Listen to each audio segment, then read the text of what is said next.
Hello, আমি নেহা। আর আজ আমাদের বাড়িতে রান্না হয়েছিল ভেটকি মাছের পাতলা করে ঝোল। এটা একদম সিম্পল, কিন্তু খেতে খুব টেস্টি হয়। আর এই গরমের জন্য তো একদম পারফেক্ট।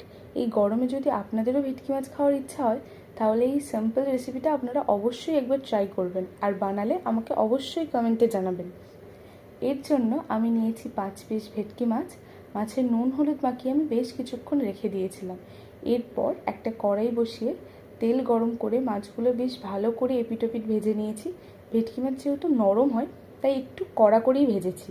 এরপর মাছ ভাজার তেলে আমি জিরে আর তেজপাতা ফোড়ন দিয়েছি আর আলু দিয়েছি, কারণ আলু দিয়ে ঝোলটা বানিয়েছি।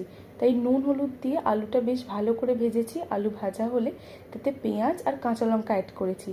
এরপর আমি রসুন দিয়েছি, আর রসুনটা ভাজা ভাজা হলে আদা দিয়েছি, আর গুঁড়ো মশলা হিসেবে জিরে, ধনে আর শুকনো লঙ্কা দিয়েছি, আর কেচাপ দিয়েছি টমেটোর বদলে। মশলা রেডি হলে আমি জল দিয়ে মশলাটাকে বেশ ভালো করে ফুটিয়ে নিয়েছি। তারপর মাছগুলো একে একে অ্যাড করেছি। মাছগুলো যখন একদম ফুটে গেছে, তখন ঘি আর গরম মশলা দিয়ে রান্নাটা আমি শেষ করেছি। এরপর এটা পরিবেশন করেছিলাম গরম গরম ভাতের সাথে। অসাধারণ খেতে হয়েছিল।